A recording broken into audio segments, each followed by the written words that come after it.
We still do 7 NUFC Matters shows for free a week. But if you want to support the channel, there are a few ways of doing it. Hit the like button on each live broadcast or video. This helps the channel grow. Hit the subscribe button and select the all notifications option. Hit the thanks button to buy a super sticker. You can do this on the live chat too. You can also join our Patreon page or buy us a coffee at the link in all of our video descriptions below. We are also looking for sponsors. If you want our latest advertising rates and how you can get involved, then email John at nufcmatters1892@gmail.com. Thanks for watching.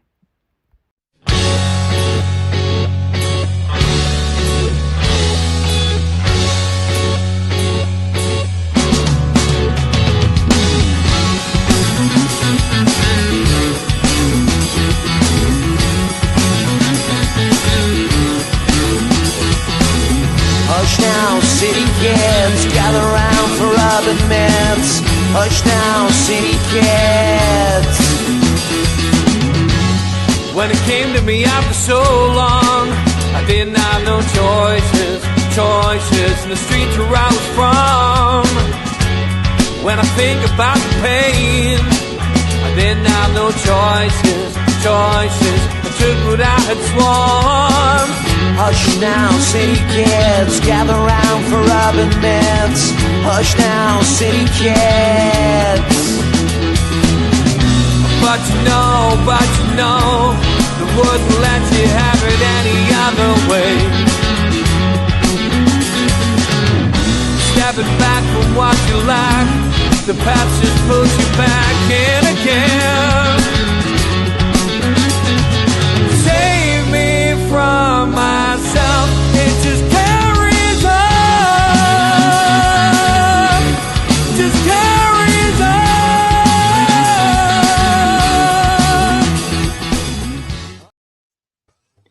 Good evening, welcome along to the Fans Forum. It is going to be a feisty one tonight. If the green room's anything to go by, it is. Welcome to Martin, Darren, Alan, George, Adam, Kevin, Pablo, Jeff, and a big welcome to Chloe, who is a new face on the panel tonight. Welcome back, Martin. Great to see you, mate. And I know you've had a few issues yourself, mate. Always welcome on here, mate. Great to see you. Unfortunately, we are looking back tonight on a defeat. Newcastle United 0, Aston Villa 2. Newcastle United, of course, such a great home record this season, but I just think, and I made my point clear last night on my 10-minute rant, if you can call it that, that, you know, we just repeated the same thing that we did at Wolves. We've repeated the same thing we did at Sunderland. And I don't expect any other results when we do that. The same formation, the same substitutions equals the same result, either a draw or a defeat against teams, really, that if we've got any hope of finishing in the Champions League, we should be doing better against. We should be beaten. But I've had my say last night. It's over to you in the chat, but over to Martin first, who is in prime position to give us his views. What do you think, Martin, of the result yesterday? Do you know what? I think, obviously, first, great to be back, and fair play to the lads for being patient with me. Yeah, look, I think you're right, Steve. It was the same old. Anybody that does follow me on Twitter, they'll know I've been out now for a good few weeks, and I think there's justifiable reasons there. I'm 100% glad of what he's brought us over the last period and a trophy, but I don't think he's getting it. There's something not clicking, and it's just nothing is getting fixed. For me, I was making the example with the lads when we were talking was, if you looked at Villa's front three, for want of a better word, in Bundia, in particular Watkins, they were so close to each other. They were buzzing in and around. Watkins was running through. Bundia was coming inside. They were switching left and right. In comparison, our front three are so far apart. Our play seems to be Pope to defence to Tonali or Bruno or Joe Linton, whoever is in the middle, Miley. Pass it left, pass it right, pass it backwards, pass it sideways. Eventually it'll get to either Barnes on the right or Gordon on the left or Elanga or whoever happens to be there. And then we put a cross in. And it's rinse and repeat. Like, there's no ingenuity in the style of play. There's no creativity. And for Howe to come out yesterday and go, we miss Bruno's forward thinking. So what are we saying? We're just a one-man team now? That the other 11 that were out in the park yesterday can't do it? Second half, I didn't see hardly any running. Darren makes a point. I'm baffled by the substitution of Tonali. Why take him off? Why take Wisser off and bring Waldemar on when you need a goal? And I'm sure all the lads are going to repeat everything I'm saying. So it's just, for me, it's rinse and repeat, and it's getting so comical now that there's lads on shows like this and lads on Twitter, lads on Facebook that are able to say and tell you exactly what Howe's going to say in the press conference afterwards. So if it's getting that predictable that we know what he's going to say, for me, that's a problem.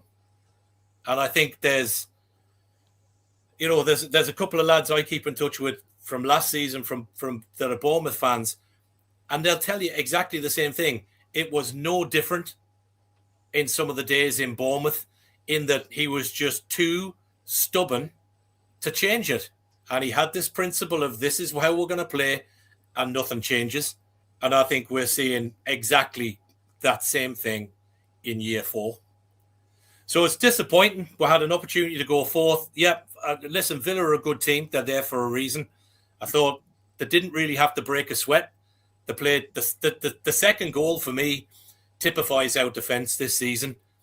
A ball through, a recycled cross, and Watkins manages to run through from about 30 yards out, right through, past midfield, right in on goal, past the defence who were all standing there static, not one person tracking him.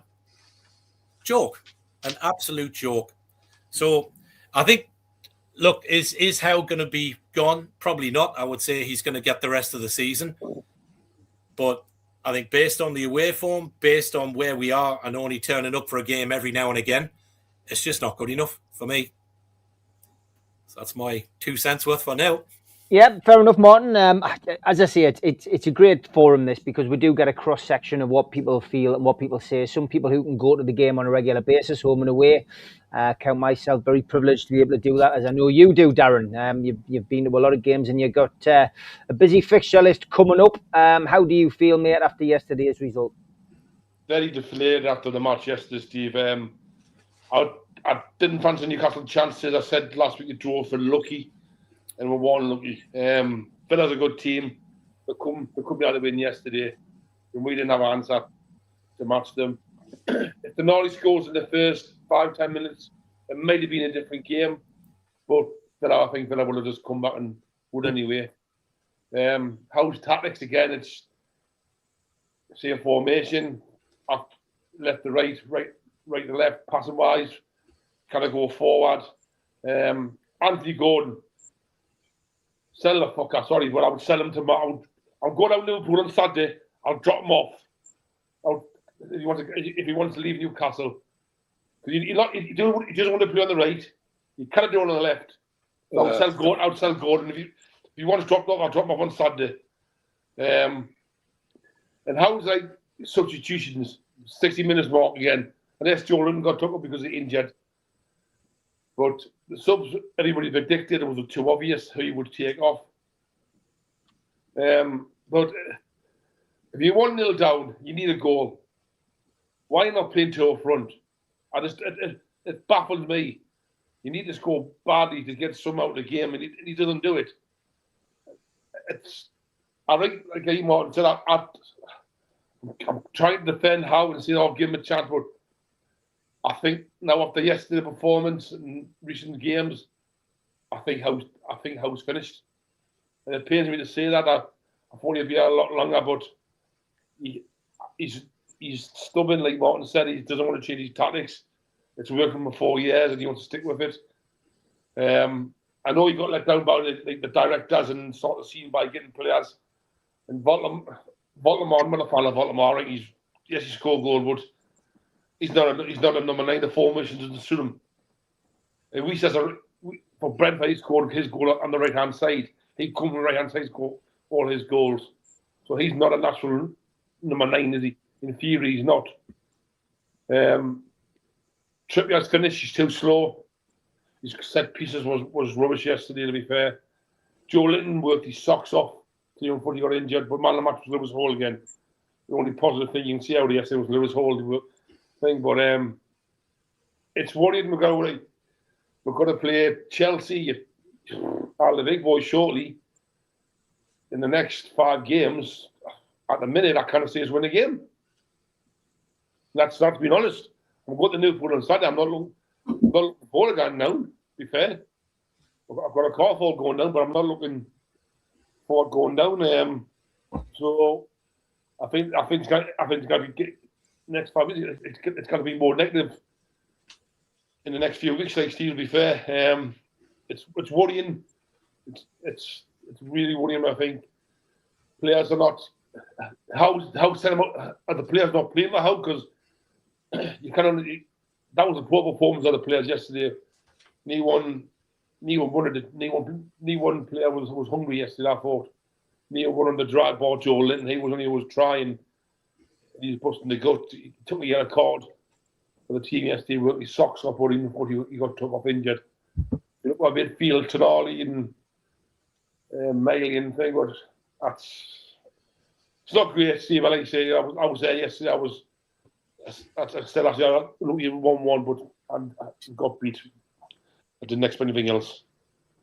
Okay, Darren, cheers. Alan, there was a comment in the chat before, which unfortunately the guy deleted it. I didn't get a chance to grab it, but it was 4 posts basically, very polite, but saying, "Well done, Alan, for being the realist since the start of the season. You predicted 9th, and he says that's where we currently are. He says, I know you won't take any pride in saying, saying you were right, but he said, he says you were right at the start of the season." And I can't remember the guy's name. I think it was Marcus. But anyway, that guy unfortunately deleted the message. But it was a complimentary one.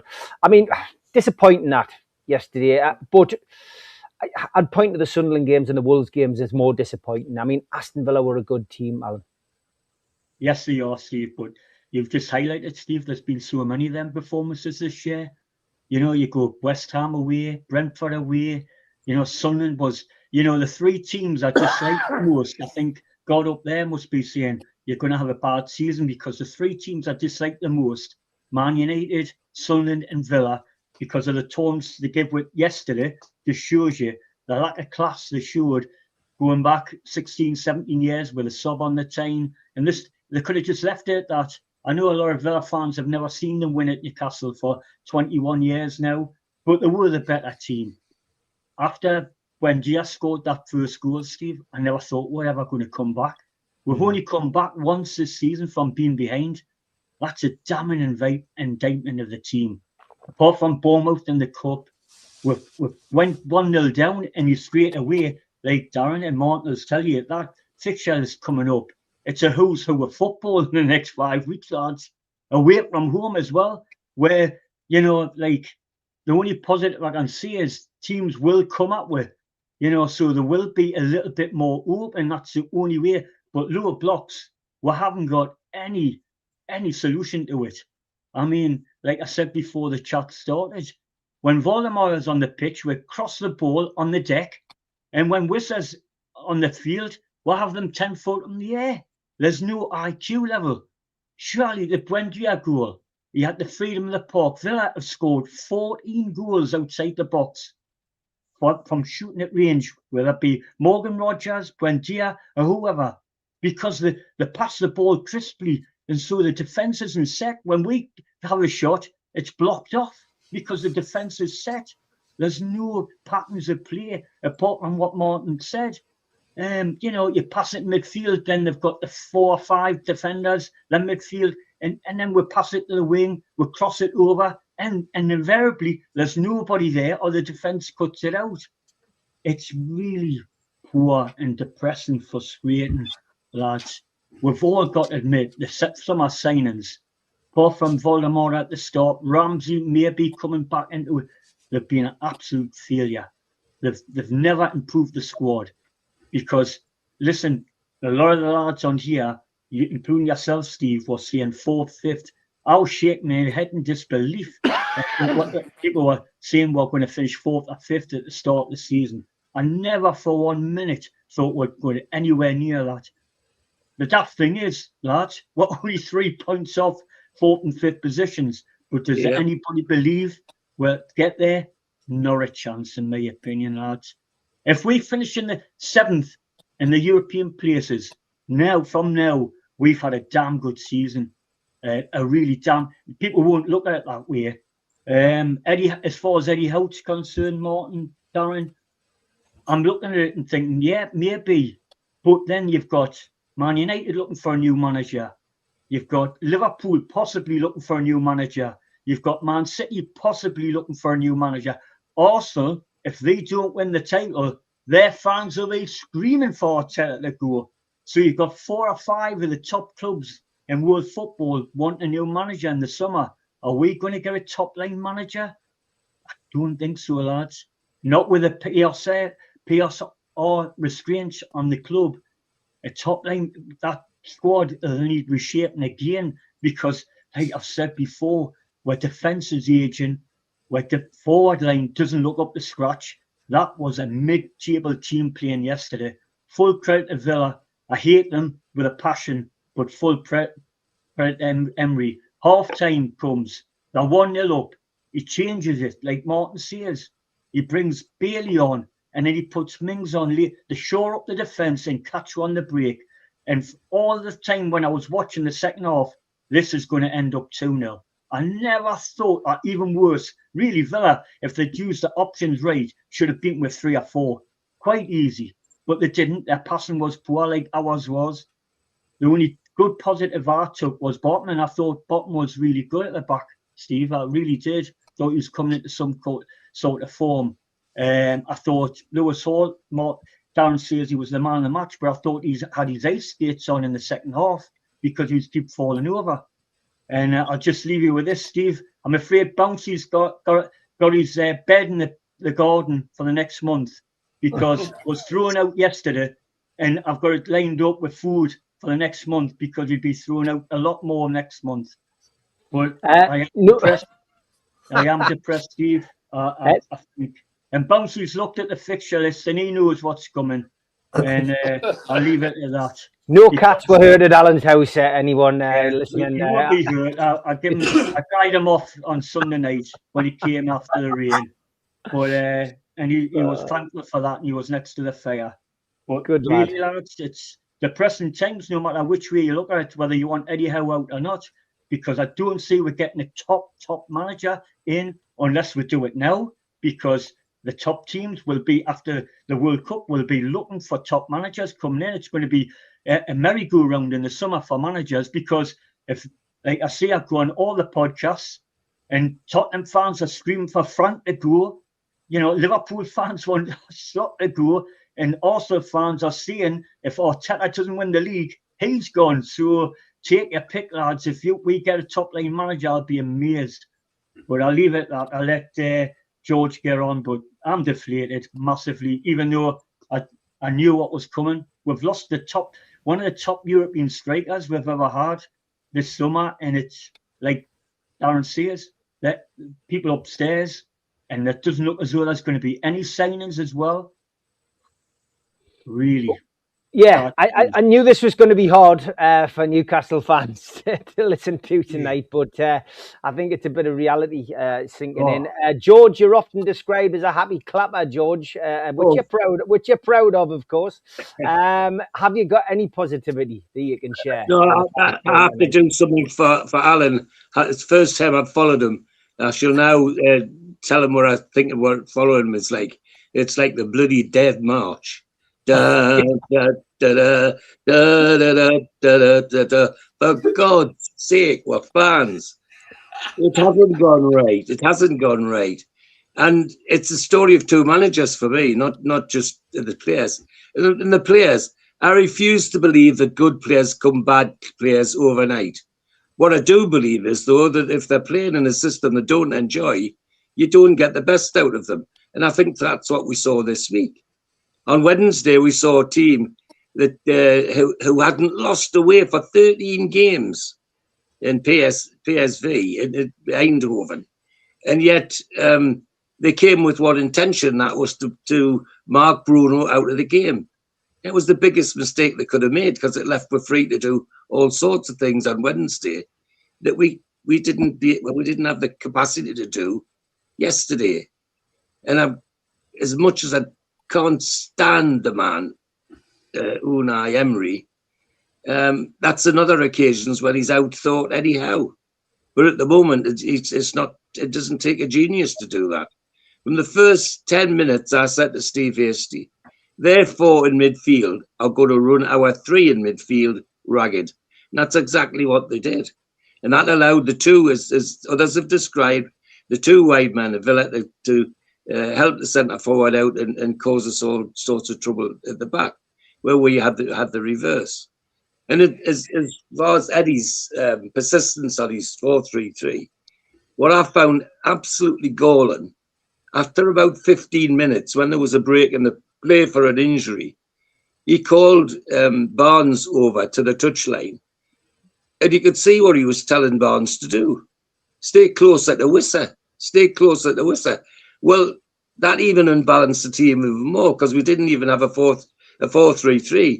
We had an unbalanced 4-3-3 trying to be a 4-3-2 or 4-4-2 or whatever. I'm not surprised the players didn't come with it. But as the players that we bought being bad and all the rest of it, you look at what their international managers say about them and wonder what the difference is. And the difference is that they don't get the opportunity to do that at Newcastle United at the moment. The other thing is that having spoke about Emery, his after the match press conference was a disgrace, absolute disgrace. And when somebody says something on the telly that Roy Keane wants wiped off because it's so bad, it's got to be pretty bloody bad. And Roy Keane was fuming at the things that Emery said, and the fact that he refused to shake Howe's hand as well. I mean, Roy Keane was spitting blood and feathers on television just at Emery's behaviour. And it really was disgusting. If you haven't seen it, have a look at it. It really sticks in the craw. I mean, the other thing that did interest me was that Emery admitting that the job he really wanted was Newcastle United, and he didn't get it. So he was having a go at the man that did get it. I thought that was it was appalling, absolutely appalling. And Villa fans, I gather there's going to be some repercussions from the A about that chance, the FA about that chance. There's a motion that blank them from travelling away for a couple of games. Anyway, all that aside, we weren't at the races. In my opinion, from first 10, 12 minutes, well, you could see how their 4 in the middle just outran and out swamped our 3 in the middle and left their forwards to have a go. After that, we shuffled around. We worked hard. There's no question about that. But then for me, the moment when we surrendered the match was when he took Tonali off. I could not believe that the one man that had anything happening and was likely to make anything happen on the pitch, we took him off. And there was no sign of him being injured or anything like that. I thought that was absolutely awful. As to the players, well, Hall was good. I thought Botman was back to his best, frankly. He was absolutely superb, and without him, we would have really got a thrashing. Chow was okay, but slipping again a couple of times. But Botman was absolutely outstanding.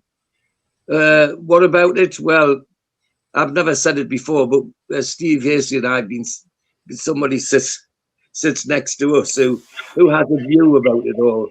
And we've been reluctant to admit it on here. Well, I'm going to admit it now, even if Steve doesn't want me to. There's a guy who sits about 4 along from us, keeps saying, would you be playing for a manager you know that's going to get the sack? This guy's adamant that Howe already knows he's going. If that's the case, that's a disgrace. But I've been happy clapper for Eddie Howe as well. But after yesterday, it's difficult to defend when even I, sitting in the stand, could see things to change that would materially impact on that game. And I'm no expert by any means. I'm just a fan. And it was just desperate. as I say, from the first 10 minutes, Villa start over and win midfield. You could see it was going to be a hard time. But as still a happy capper, well, it would just be like it for us to go to Villa and knock them out of the cup next week. It would be absolutely great. And that's what I'm still hoping for. So, away the lads. That's the end of it. Good stuff, Don't mate. do you think Eddie Howe's been told he's going to get the sack? Why we're not getting any new signings in the January window? Do you think that's the hierarchy around and said? There's a guy 3 away from me and Steve Hasty, who for 3 weeks now has been saying, why would they play for somebody who knows he's already getting a sack? I don't know. That's true. That's just a man's opinion in the crowd is not usually the best thing. And let's hope it doesn't get picked up by the media. Anyway, moving on. Chloe, welcome to the show. Welcome, Chloe. That's just our picture's gone off. You may want to unmute yourself, Chloe, if you're still there. I can't do it. Yeah, picture's gone. Maybe she's so sick of the negativity already. Our picture's gone off. We'll bring her back in when we can. We'll come to you, Jeff. Good evening, Jeff. Good evening. Well, it's good to be on after a defeat. Can you hear me now? I get all the best. Oh, we can hear you, Chloe. We'll come back to you in a second. I think I got lost for a second then. All right, can you hear us, Chloe? I'm not sure if anyone can hear me.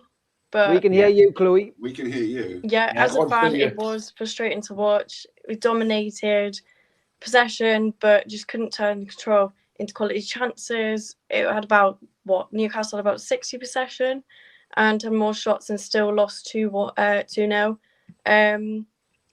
It's just the finishing that lets us down. And if we can't finish those chances that we create, we're not going to win any games or anything like that. And it's becoming a recurring issue, which most of you have said already. Again, losing Bruno clearly affects everyone.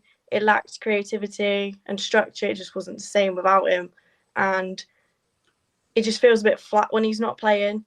Villa's goal was great, but then Newcastle have to be better defensively. Otherwise, giving them that space in the box and the chances, it's just not good enough. From a manager's perspective, again, Eddie said they fell short. And I think as well, from what you were saying, with the players available they've got and no signings January results, it's just what can you do next with what you've got. Being there at the game as well, the fans, everyone was saying, a lot of people, about patterns and predictability, and there's no plan B.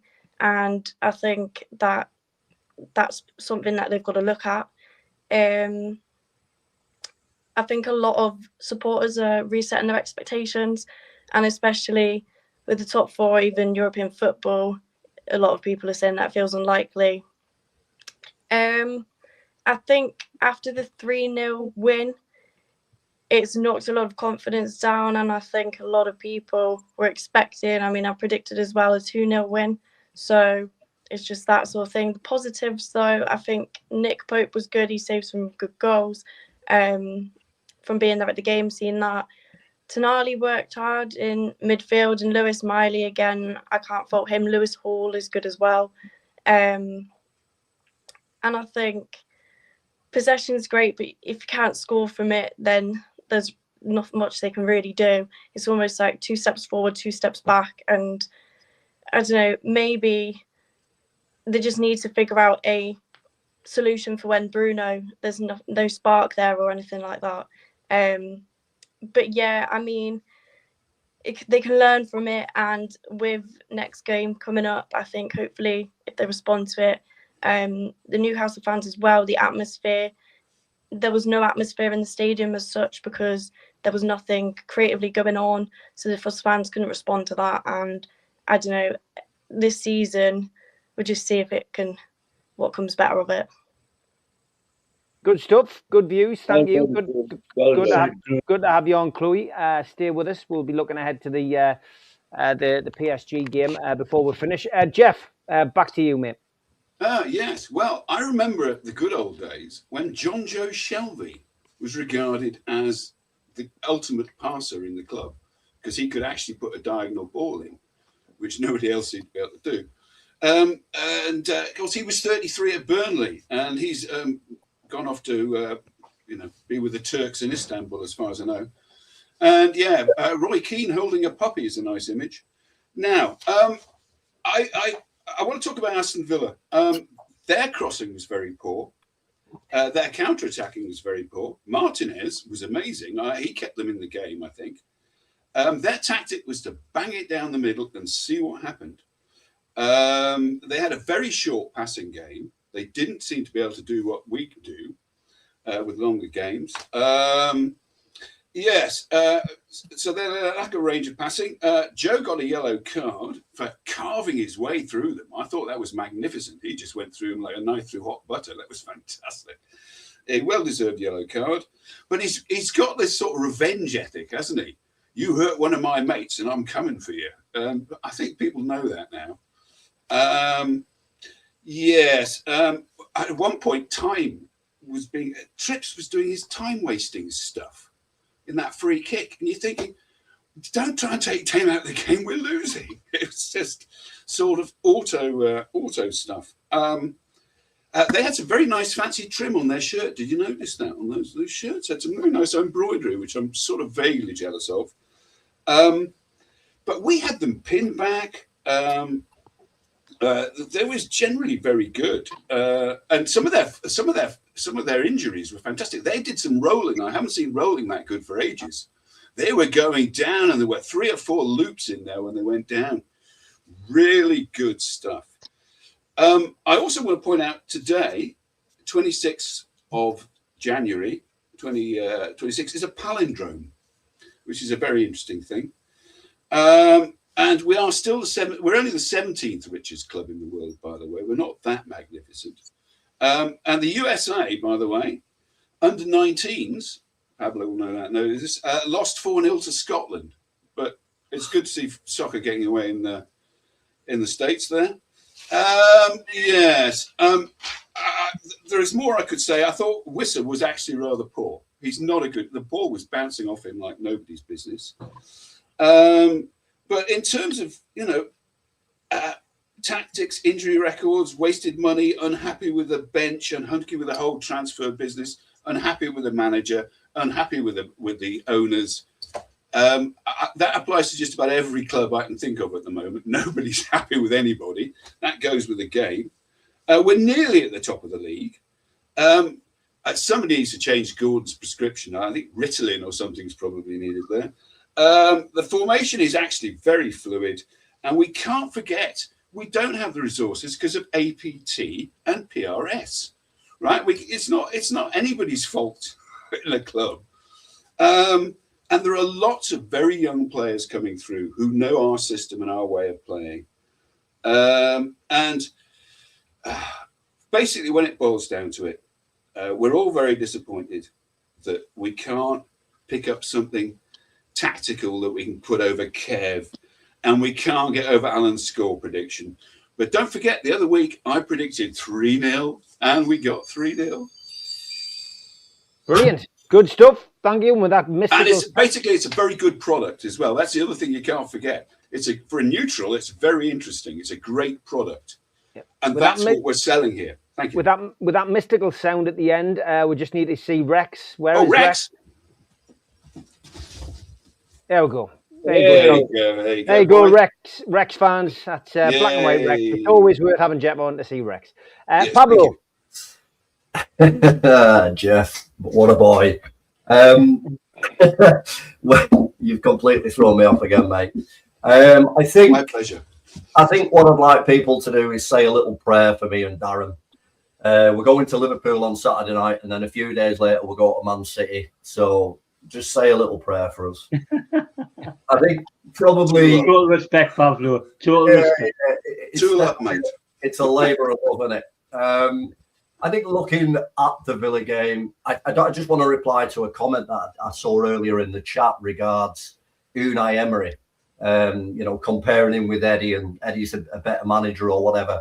Unai Emery's won 9 major trophies. Unai Emery's won the Europa League 3 times with Seville, once with Villarreal. Fair enough, he went to Paris Saint-Germain and I could probably win it. But that being said, he's managed in 3 different countries. He's been successful wherever he's been. Eddie Howe's won a Carabao Cup, and The only other thing he's won is the hearts of our fans. That's it. So I don't think you can compare the two. And I think looking at the... Well, I wouldn't want to after what he said on Sunday.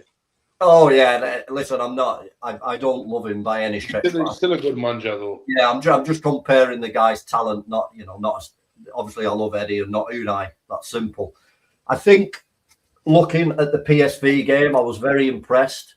Real front foot, attacking football with PSV, who promised a lot and didn't deliver because we subdued them. We did our job. We did what we do well. And I think coming into the Villa game, I predicted last week a win against PSV, and I couldn't see us beating Villa. And that's born of Aston Villa, for me, are the epitome of exactly what your football team to be: well organised, tenacious, fantastically coached, and clinical when it matters. And every part of that happened on Sunday. Am I too disappointed with the Villa result? No, because if I give you an assessment of the game, it could be the same assessment of 10 other prior. Am I disappointed with performances like Wolves? Yes. Villa, I can understand, they're third. Who knows? They may even go on to greater things. So taking all that into account, yes, I'm frustrated, but I'm not gonna get too sad about it. I think one mention who usually I always hammer, Nick Pope. If it hadn't been for Nick Pope doing his job, doing well, it could have been so many more. I think it's copy and paste every week, lads. It's the same pattern of play. We don't know which Newcastle are going to turn up. And when you don't have that, when you don't have a consistency of a performance level, how can you achieve certain results? How do you win games? You score goals. How do you score goals? You create in the final third. That is our Achilles heel at the moment. And many lads have pointed it out on here, and so too in the chat. We do well at holding it through defence and midfield. It's like we get to the final third and all of a sudden we become clueless. We've noted the fact that Isak was a massive pointer in a one-man team almost if you go off some people's assessment. Now we're putting it on Bruno, when Bruno, he's the one-man team. I've got bad news for you. If we continue this, there'll be 3 or 4 of them that will be off in the summer. I don't care how much they say they love the club and pat the chest. Money talks, and football is a game where players progress. So be careful kind of where we go down that route. I don't think there's much more that I can add that the lads haven't without going on a negative rant, and it's kind of pointless because I'm just going over old news. I think regards Eddie Howe, I think even in life, when you fail to pivot and fail to change or fail just to move with your peers or your competition, you're asking for trouble. And to me, I understand he's got limited, players and resources, etc. We all know the reasons for that. But jokingly in a chat, every week I do it, lads. I do. I type out the substitutions, and I'm usually within 3 or 4 minutes. And that's 2 things. Eddie's only got really 3 players who can possibly change a game. Unfortunately, those players are not good enough. We've been found out. A football club is only as good as its recruitment. And we've got to take it on the chin. The recruitment this year has been bang average at best. For me, Charles been the best out of the bunch. We all know my feelings on the others. I'm not going to reiterate that. But I think when you tie that in with many factors, Eddie failing to change, poor recruitment, an aging squad. I think I predicted, somebody said before, I think me and Darren both predicted 8th or 9th. And that was being realistic. That's looking at the squad that we have and where the competition sits and where they're actually improving themselves. It's just one of them. I don't think Eddie Howe will go before the end of the year. I think it will be assessed at the end of the year. And I think a sensible thing to do is, when I use the term jokingly, you've almost got to let him hang himself. We've got to get to the end of the season, then look at what's on the table, look where we've finished in the league, look at the competitions we haven't won, which realistically we're probably not going to if we carry on. And then you've got to make a decision, because at the minute, there's still that element of kind of emotion with Eddie that he's done what many have many failed before. So I think he's still got that credit in the bank to a certain degree. But looking what's been churned out in certain games this year, it's waning fast. The account's dripping dry. I'll leave it there, boys and girls. Okay, good stuff. Kev? Oh, where to go? Where to start? Try saying something that Darren won't interrupt you. I know, right?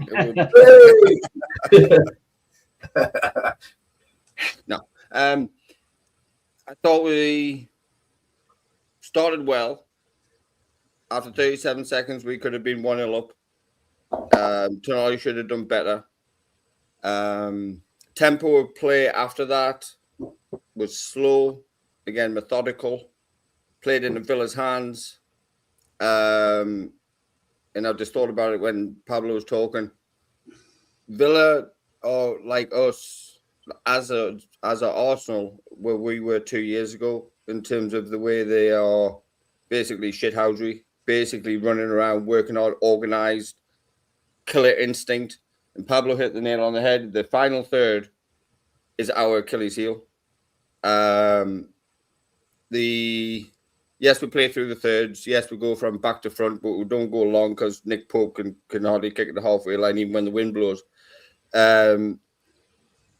That's a European model of way of playing football. It's playing through thirds. It's not Villa done it where Martinez got it, pinged it long, played in between lines, find it easy, and yes, the when Diaz's goal was a great bit of football, but if you break it down like I do, that's a rondo. You can all look up a rondo. It's basically a 4v2, 5v3, 3 players in the middle and bounce it around one touch. It's called tiki-taka football.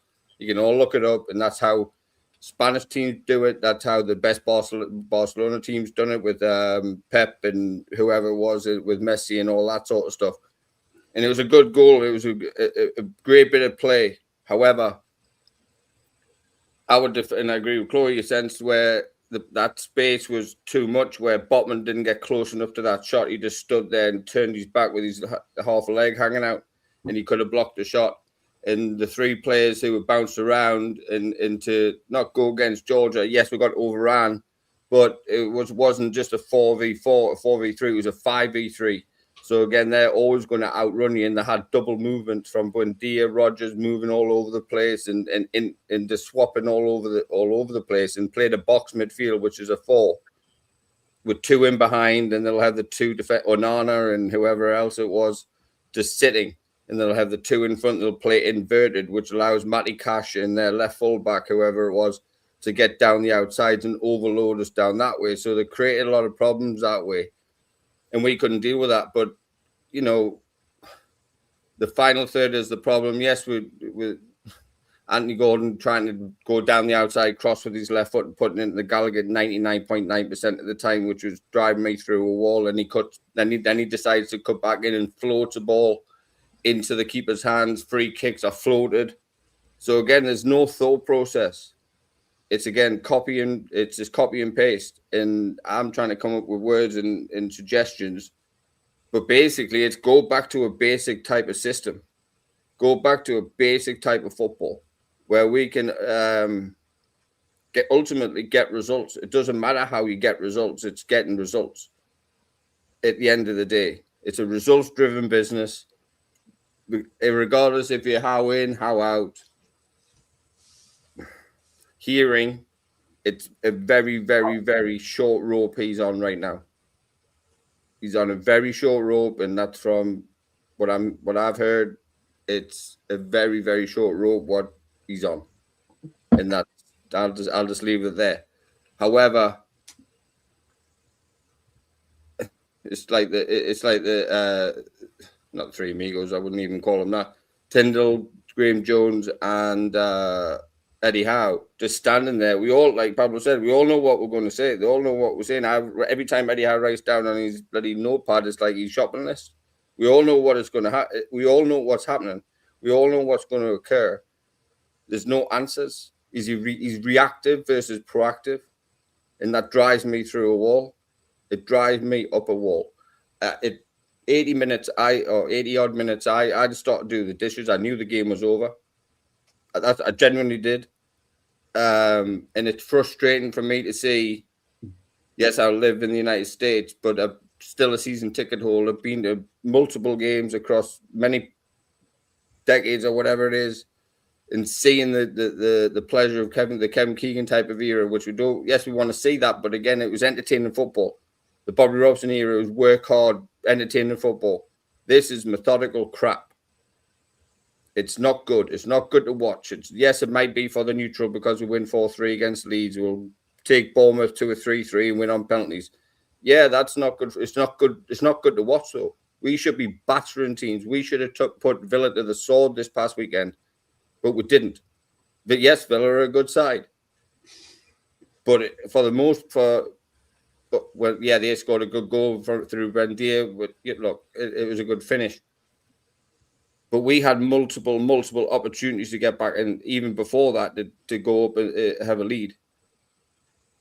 We had headers, and we're playing, putting balls in the box for Joe Linton, who couldn't head a ball for a love of money. Why? Again, the set piece coach. What's all that about? It's something got to be different. We try it, and the idea of patterns. I'll go into patterns of play. Patterns of play. We're overcomplicating in the final third. It's overcomplicated. It looks pretty on the eye. Fantastic. If it goes in, it goes in. Wonderful. Happy days. But it's overcomplication of the game. We're trying to do these little triangles, little intricate passes, reverse passes, and no-look passes, flicks, whatever. Why can't somebody just have a shot from the edge of the box and try and test the goalkeeper? Why can't somebody just take the game by the scruff of the neck in the attacking third and say, I'm going to get us a goal here? But nobody wants to do it because they're being told this is how the way they're going to play, and this is the only structured way it happens. And this, if you do anything outside of that realm, then with that you're going to have problems further down the road. I think, yes, Eddie has a good coach, but I think he's coaching the qualities that players have out of them. He's that structured, he's that stubborn, and that in the way he coaches to, be mundane, and this is how it goes no matter what. So again, it's a disappointing result. I said 2-0, 3-0, and pretty much spot on with that. It could have been more. We could have had a goal or two, but again, the lack of quality in the final third is the real concern. I've said that for months. Being played through lines, midfield dominated. Said that for months and years. So if I see it, we all see it. We all see it from different perspectives, but at the same time, we all see relative same things. But the person, who most important, doesn't see it. Yep. And therefore, I think, again, like I said, is 10 years on a very, very, very short rope. Okay, great stuff, Kev. Thanks. Adam, to you, mate. I mean, it's just echoing what the rest of them have said, really. I think I've jinxed it by saying no one takes shots from outside the box anymore, because that's all I've seen across the Premier League at the weekend was that.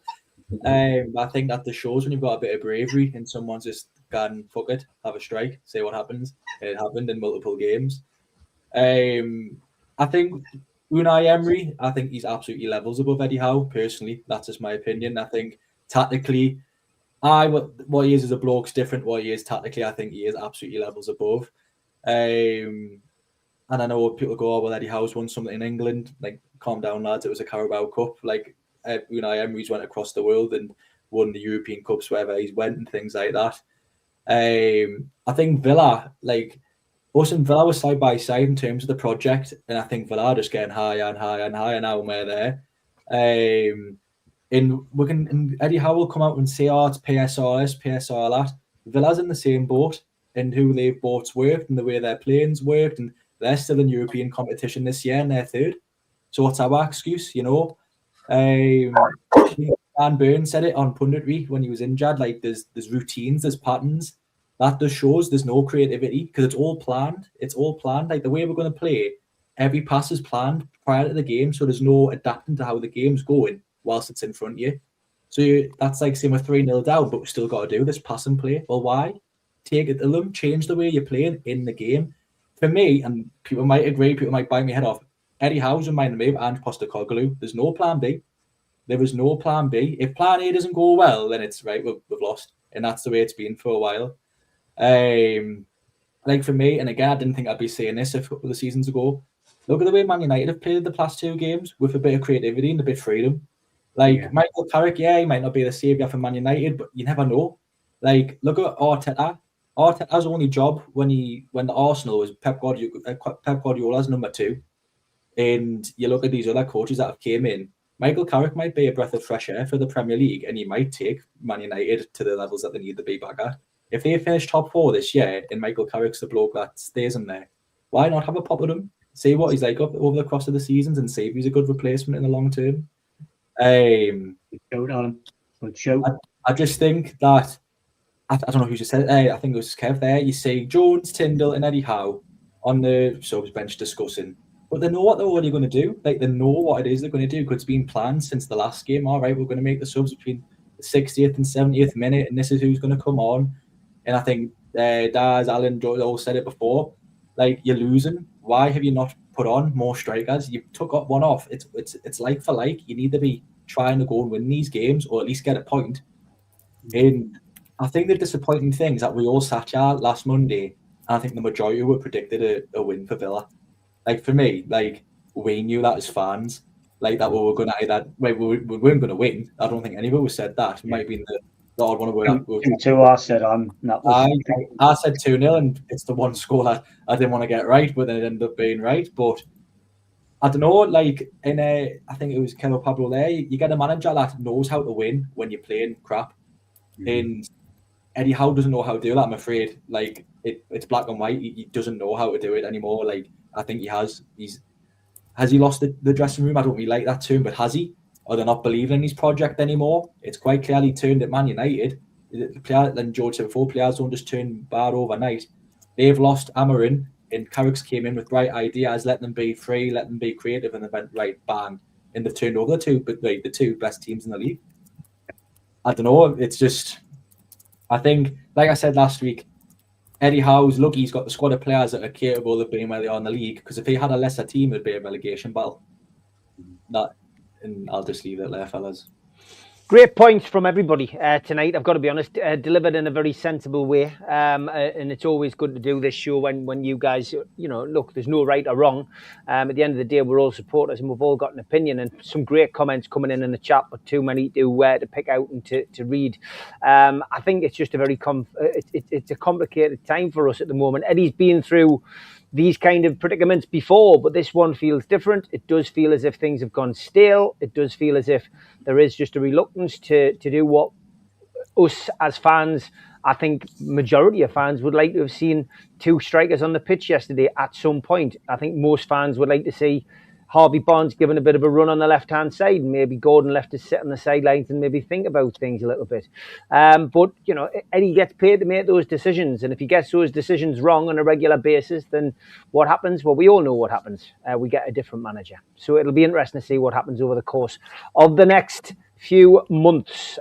Okay, we've only got 5 or 6 minutes left. So, Adam, I'll come to you first for your prediction against PSG and against Liverpool. Over to you, mate. I know it's coming thick and fast. We'll keep the Man City one until next week. But PSG away in the Champions League and Liverpool away in the Premier League up next, mate. Can you give us any hope with the prediction? Not with these answers. I think we're going to get absolutely thumped at PSG. I think it'll be 2-3, maybe 4-0. Depends what Newcastle turns up, but I don't see we're doing well at all. Liverpool, I'll go for a 1-1 draw because they're inconsistent as well, like us. All right, good stuff. Kev? Agree with Adam. To be honest, I think we'll get absolutely whacked at PSG. And considering they played on a Friday night, thanks to the French FA scheduling their game, that was a nice little note to them to progress in the competition. So I'll go with Penman, but for PSG, unfortunately. And I think we'll again we might maybe sneak a draw at Liverpool 1-1. Okay. 2 optimistic results at Liverpool. Pablo, are you going to keep that going? Probably not. I think just being honest. No.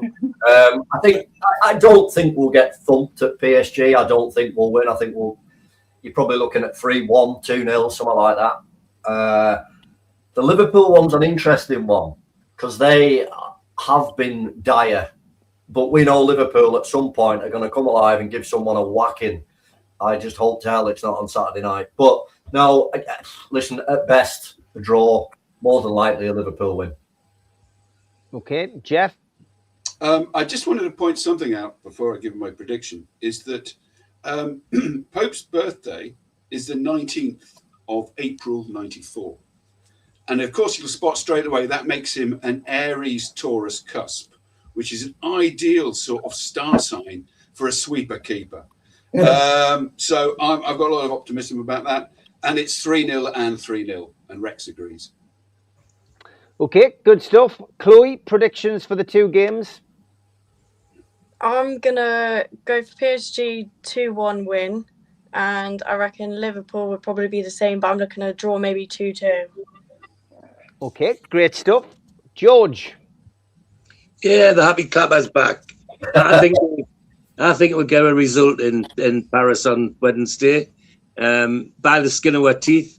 But pride's a funny thing. If the players have got any pride at all after Sunday, they're going to have a go on Wednesday night, and that should give a squeaky bum win on Wednesday night. And on Saturday at Liverpool, I agree with the 2-2 draw. I think it could be quite an interesting game. They're leaking goals, so, hit them on the break, which is what we've been good at in the past. Why not do it again in 2-2? Okay, Alan? You ready, George? It's going to be 3-0 PSG, and then I think 3-1 Liverpool. Good. Can we play Joe Linton up front, please? Yeah, well, we'll have Dan Burn at left back against PSG. Darren? It's got to be 4-5-0 against PSG. And I fancy a Liverpool win 3-0. Great stuff. Thanks, Darren. Martin, on your return to the show, any positivity before we finish?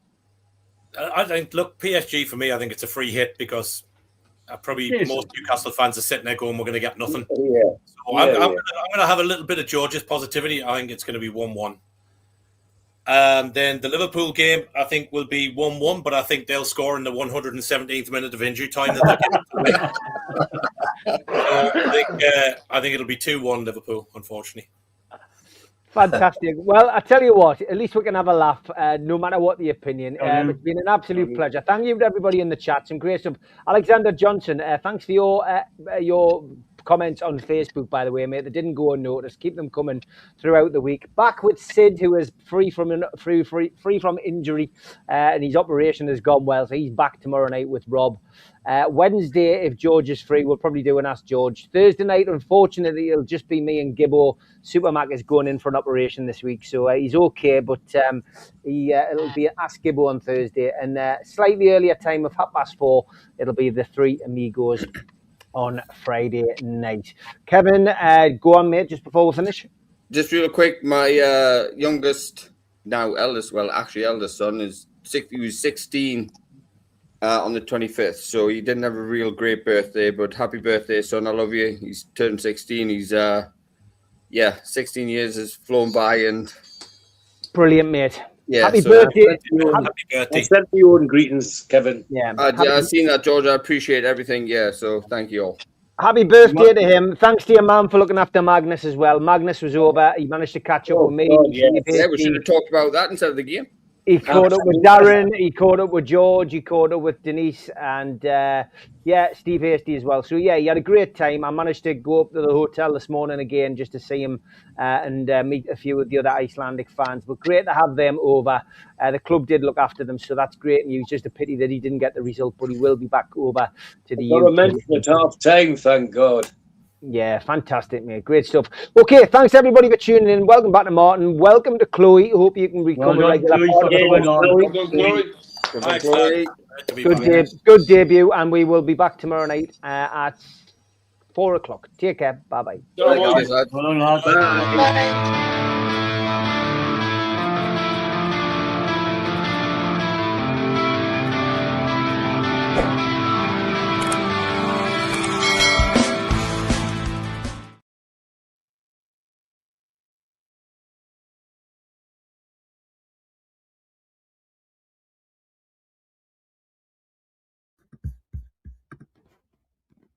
A big thanks to all our sponsors, Skips and Bins. You can find them at their website, skipsandbins.com.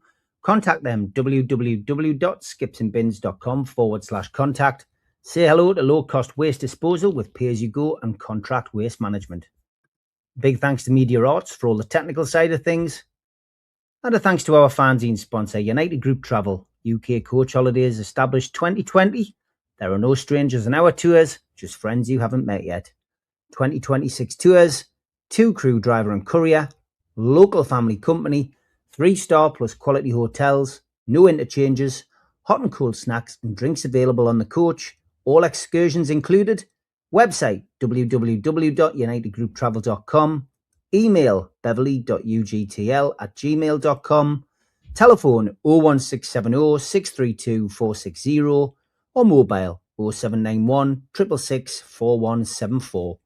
Just £30 per person deposit. Big welcome to GC Competitions, a new sponsor. A day none of us will forget. This is your chance to win this stunning Newcastle United signed Carabao Cup final winners display with replica medal. For only $1.99 a ticket, you can be the proud owner of this piece of Toon history. The draw will take place on Sunday the 18th of January. Don't miss out. Get your tickets now at www.gccompetitions.co.uk. If you want to support the channel, you can hit the subscribe button. It's free. We do 7 shows a week. Hit the thumb up to like the channel and click share to your social media. If you like to listen to us as a podcast, you can find us on Sports Social Podcast Network or iTunes or Spotify or other podcast providers.